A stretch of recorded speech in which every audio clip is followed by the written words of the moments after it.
Bienvenidos a Cruce de Palabras por Telesur. Soy Luis Hernández Navarro y para conversar sobre la crisis diplomática entre Ecuador y México está con nosotros la doctora Sofía Lachimba.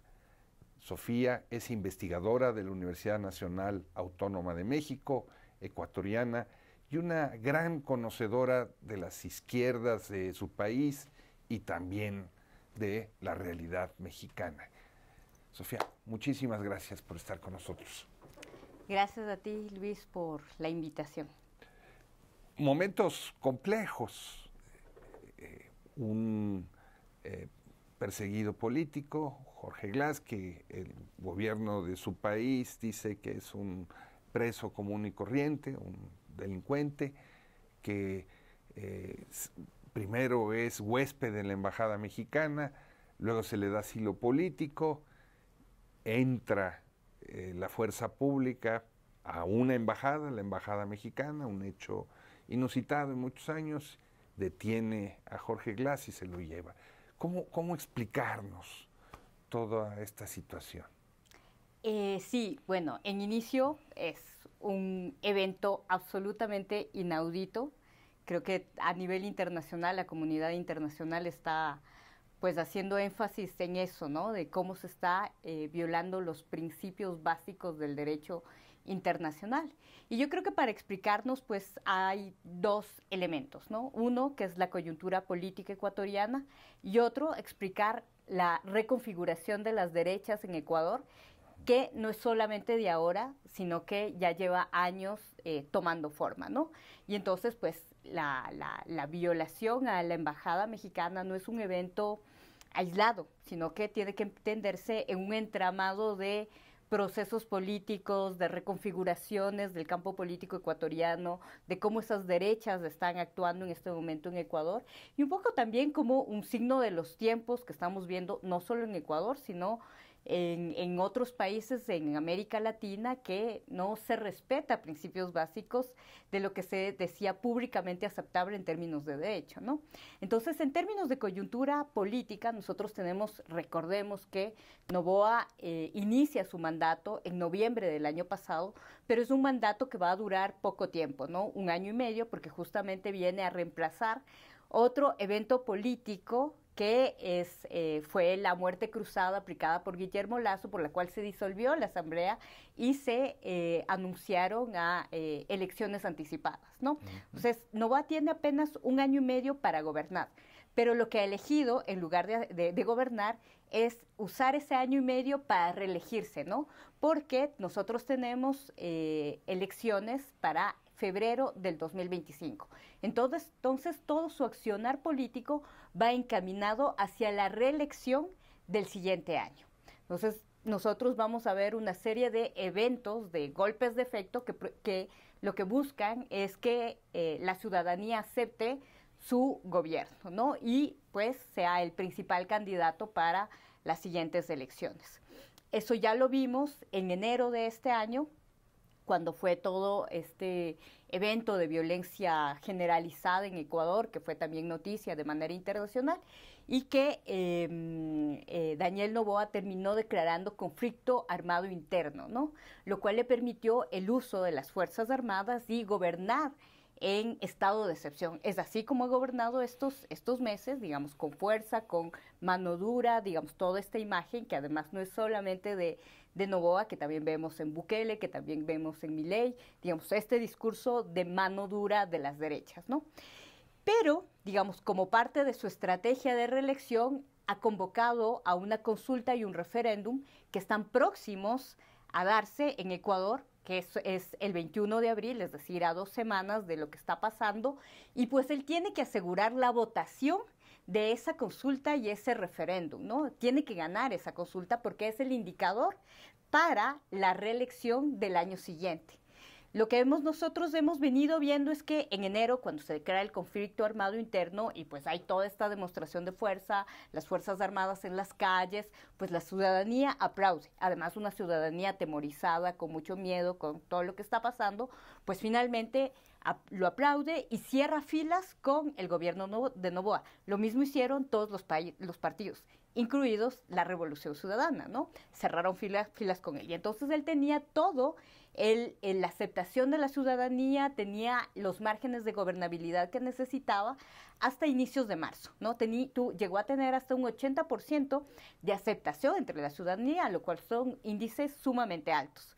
Pero lo que se ha venido viendo es que desde marzo hay una caída constante de su aceptación, que llega a finales de marzo con un 57%, es decir, una caída realmente importante. Si los números seguían así, lo que predicen las estadísticas es que era probable que su consulta popular y su referéndum, pues, iba a ganar el no, ¿no? Es decir, iba a perder Noboa. Noboa, pues, calculando eso, pues necesita otro golpe de efecto que lo revive en las encuestas, que le ayuda a revivir esta imagen de mano dura, de fuerza, de además del que hace respetar la ley y todo lo demás. Y pues lo que elige es justamente su botín político, que va a ser Jorge Gras.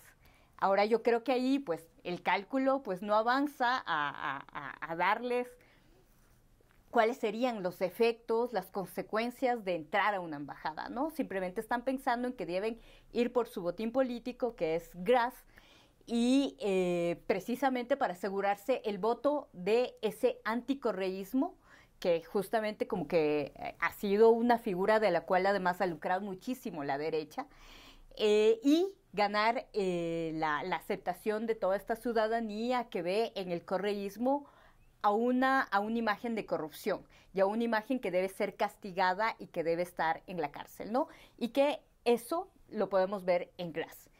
Y claro, o sea, si tiene ese voto político, va a asegurar esos votos. Entonces, ese es como un poco el escenario muy de coyuntura de lo que está pasando en Ecuador, pero también creo que hay otros elementos que ayudan a comprender todo lo que está pasando, pero que no son recientes, sino que son todo como la derecha ha venido reconfigurándose en Ecuador, ¿no?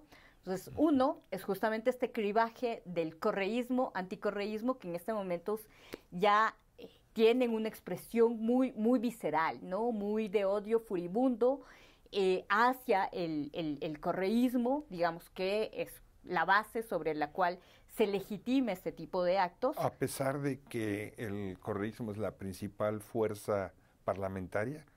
A pesar de eso, a pesar de que sabemos de que tiene un voto duro que va por ahí del 30-40%, digamos, hay un odio furibundo. Por eso es que en realidad este cribaje correísmo-anticorreísmo pues es muy marcado y es muy polarizado, ¿no? Porque mientras hay una ciudadanía que es el voto duro del correísmo, que lo acepta, que además vota por él, hay una fuerte cribaje del otro lado que no solamente quiere su destrucción en términos políticos, sino quiere a todo el correísmo destruido de manera, digamos, neutralizarla por toda la manera, ya sea de manera judicial o incluso eliminarlos como partido político, ¿no?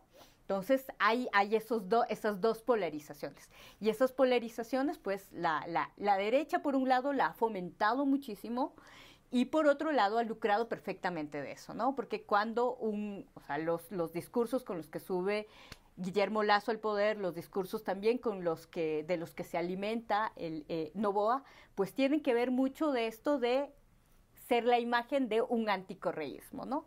Y en ellos intentar representar estos otros valores y estos otros principios que ya no estarían representados en el correísmo, como son la democracia, la libertad, porque se asocia el correísmo con el autoritarismo, se asocia el correísmo con la corrupción.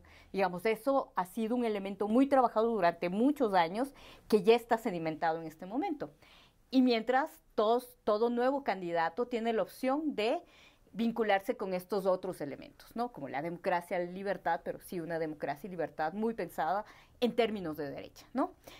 Y por otro lado, es algo que está pasando no solamente en Ecuador, sino en el resto de América Latina, que es el uso del discurso securitario y la militarización, que no está pasando solamente en este momento en Ecuador ya lo vemos de manera muy pragmática, muy, muy evidente, y que además esa es una de las preguntas fundamentales de la consulta popular que viene, ¿no? Es el uso de las Fuerzas Armadas para temas de seguridad ciudadana, ¿no?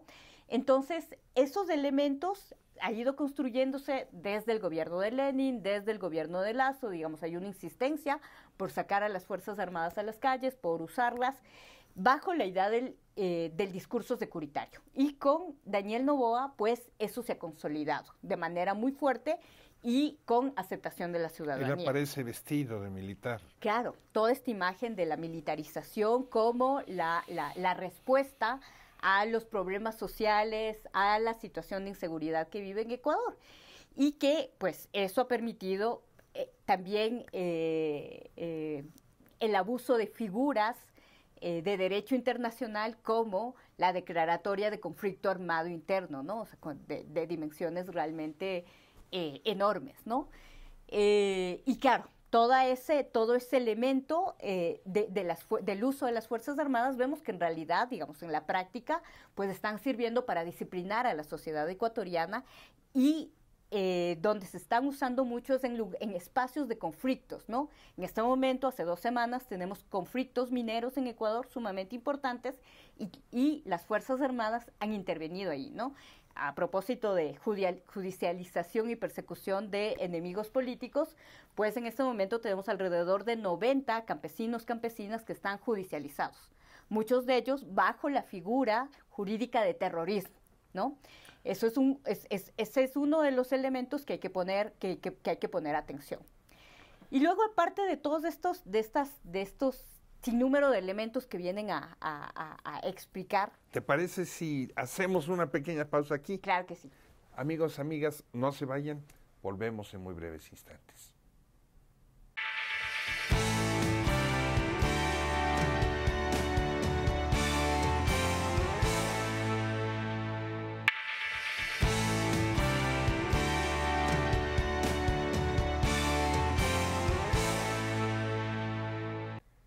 Estamos ya de vuelta en este cruce de palabras, conversando con la doctora Sofía Lachimba.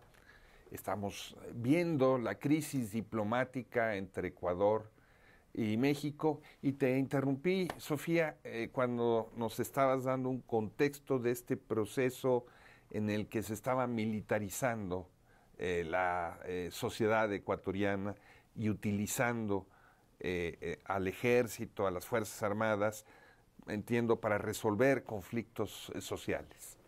Sí, digamos, parte de eso es que ya el discurso no es por la justicia social, ¿no? Como pobreza, como desempleo, sino que se ha trasladado hacia elementos más securitarios, ¿no? Tiene que ver todo con temas de seguridad. O sea, toda la agenda política está alrededor de la seguridad. Y otro elemento que también podemos ver en gobiernos como el de Noboa, como el de Milei, como el de Bukele, es la política como espectáculo, ¿no?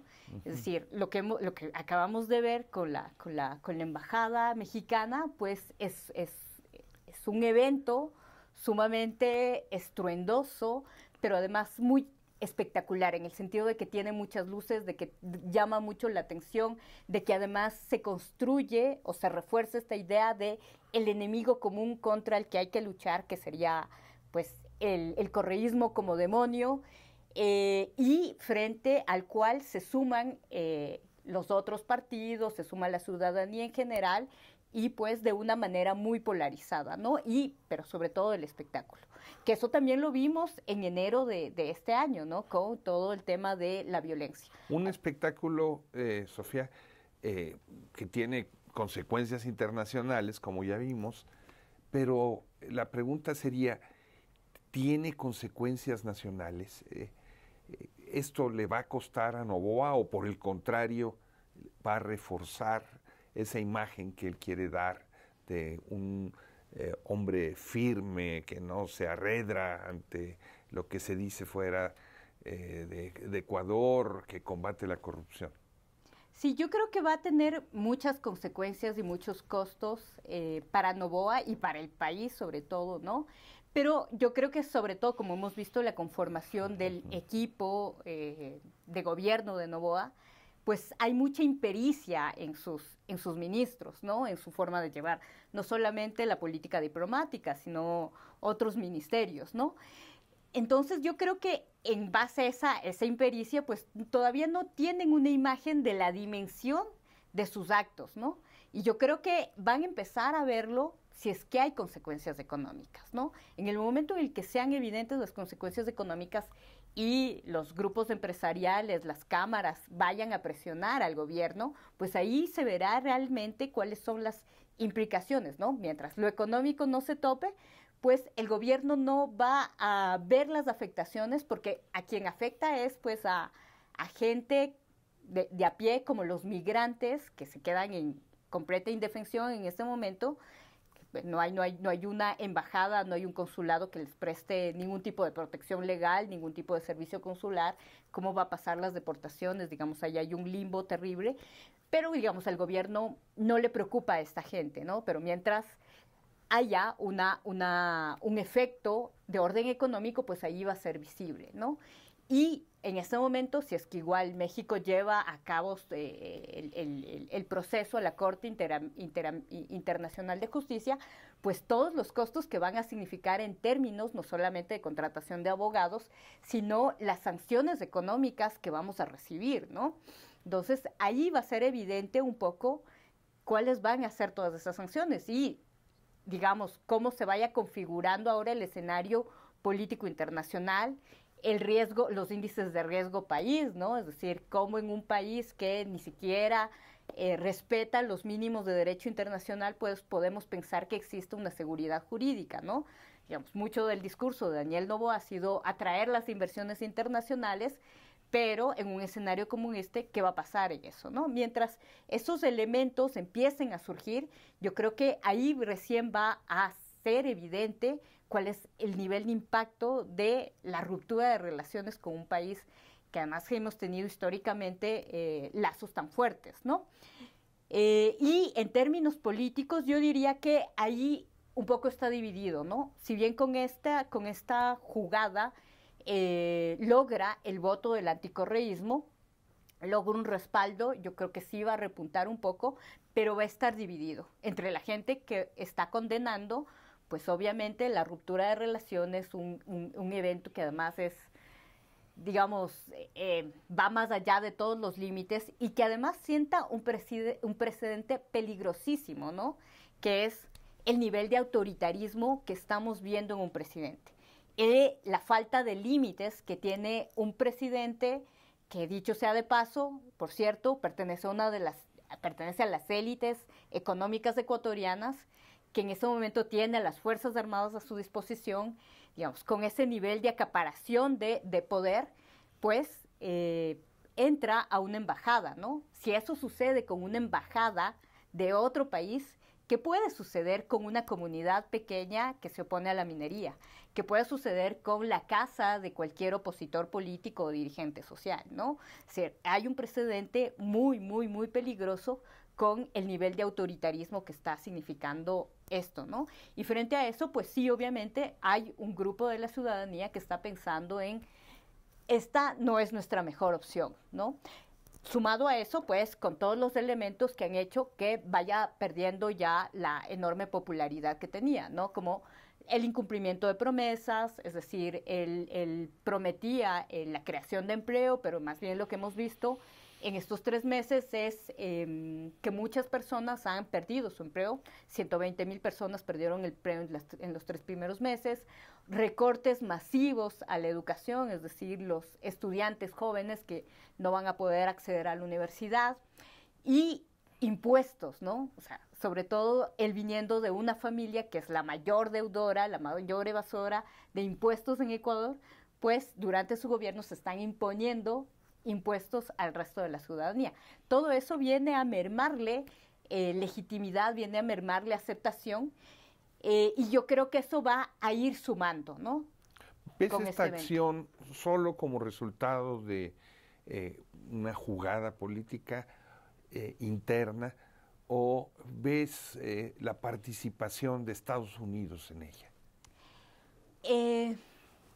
Yo creo que eso habría que ponerlo con pinzas, ¿no? Si bien sí, yo creo que Estados Unidos sí está mucho más presente en la política internacional y nacional ecuatoriana desde hace unos 4 años, ¿no? De manera casi como sus asesores personales. Yo diría que este evento sí un poco se le salió de la mano, ¿no? Se le salió de las manos. Yo creo que quizás sí la embajada norteamericana no estaba completamente con toda la información del caso. Es probable. Yo sería mucho especular sobre eso, pero creo que sí hay elementos en donde, pues, obviamente el gobierno está alineado con la política estadounidense, ¿no? Sí, pero no sería una decisión de la Embajada de Estados Unidos, del Sí, no, Departamento de Estados no, Unidos. yo creería que no. Yo creería que en realidad sí tiene que haber mucha impericia en términos de manejo diplomático, ¿no? ¿Qué consecuencias en el terreno económico, más allá de los migrantes, ves tú en esta ruptura de las relaciones diplomáticas? Sí, yo creo que ahí, pues, como lo vimos con Rusia, ¿no? Porque este no es el primer impasse diplomático que tenemos, hace un mes tuvimos otro con Rusia, y pues justamente puede ser, por un lado, las restricciones que puedan poner el gobierno mexicano en el sentido de imponer ciertas regulaciones fitosanitarias a los productos que Ecuador le vende a México y que eso pues impidan la entrada de productos como el cacao a México, ¿no? Y por otro lado, pues los elementos que Ecuador le compra a México, ¿no? Que dicho sea de paso, ahí nosotros le compramos más a México de lo que le vendemos, pero son muchos elementos que sirven para manufactura, para producir otras cosas. Es decir, mucho de la industria ecuatoriana podría ser afectada si es que no hay un comercio fluido con todo lo que necesita la industria ecuatoriana, ¿no? Por un lado. Por otro lado, pues Ecuador ha estado intentando ser parte de espacios económicos, grupos, digamos, grupos económicos a nivel internacional, a nivel regional, que con esta situación pues va a ver que se le cierran las puertas, ¿no? Porque es un país que básicamente no se puede confiar, o sea, no da muestras de confiabilidad, no da muestras mínimas de seguridad jurídica para que pues no solamente sus colegas, sus países puedan generar diálogo, generar acuerdos, tratados comerciales, sino que además pues los inversores internacionales pues van a ver en Ecuador un peligro, ¿no? Y es justamente pues este elemento de qué va a pasar con el índice del riesgo país, ¿no? Cómo se puede invertir en un país que sabemos que invade embajadas, ¿no? Conflictos como estos son propensos a que se desaten al interior de las sociedades pulsiones xenófobas. ¿Tú sientes que esto ha sucedido en Ecuador o en México? En Ecuador yo diría menos, nosotros no tenemos ahí un nivel de nacionalismo como sí hay en México. Creo que todo está como muy empujado hacia el ámbito político y con este clivaje que te decía, con el anticorreísmo muy furibundo, que sí afirma que esa era el accionar que debía hacer el Estado, ¿no? Pero del lado mexicano yo sí diría que ahí se han activado pues estos mecanismos de nacionalismo, ¿no? De la patria que no se puede topar, ¿no? Porque precisamente pues la entrada a la embajada es la patria en la que se evidencia. Y eso creo que podría generar conflictos, por ejemplo, ya en términos muy de interacción cara a cara, por ejemplo, a la entrada a la frontera, a la entrada a los aeropuertos, cuando uno entra, con prohibiciones de entrada, que no tengan que ver con un ámbito diplomático, con resoluciones que vengan oficiales, sino con la relación con los agentes migratorios, ¿no? Que impidan la entrada, que pongan muchas más trabas, que sean mucho más hostiles, y en la frontera con los migrantes ecuatorianos, ¿no? Es decir, cómo van a ser vistos, cómo van a ser tratados cuando pues su gobierno invade a la embajada de su país, ¿no? Allá hay elementos de xenofobia que se pueden activar de manera muy, muy importante. Estamos ante la inminencia de unas elecciones en Venezuela que están provocando mucho debate internacional. ¿Ves tú que un hecho como este pueda rebotar hasta allá o se queda en el ámbito de las relaciones entre México y Ecuador? Yo creo que sí está rebotando y está rebotando a nivel internacional, ¿no? Y creo que no solamente con Ecuador, yo creo que sobre todo en este último periodo hemos visto muchos conflictos diplomáticos que ninguno se ha atrevido a hacer lo que Ecuador hace, pero ha habido eso, ¿no? Y entonces eso nos pone un poco en duda en cuál es la época que estamos viviendo, porque sí vemos ahí un rompimiento de acuerdos básicos, de convenios internacionales básicos, de principios básicos en términos de derecho internacional. Lo mismo que está sucediendo en otros países, ¿no? Y las mismas élites, las mismas burguesías no están reconociendo el derecho liberal que se han impuesto los países, ¿no? Entonces hay un rompimiento de lo decible, de lo aceptable, ahí que es muy peligroso. Y creo que eso va a afectar como a nivel un poco más regional. Sofía, muchísimas gracias por estar con nosotros en este cruce de palabras. Gracias a ti, Luis. Amigos, amigas, muchas gracias por su amable compañía. Ya saben, los esperamos la semana que viene aquí en Cruce de Palabras por Telesur. Hasta la próxima.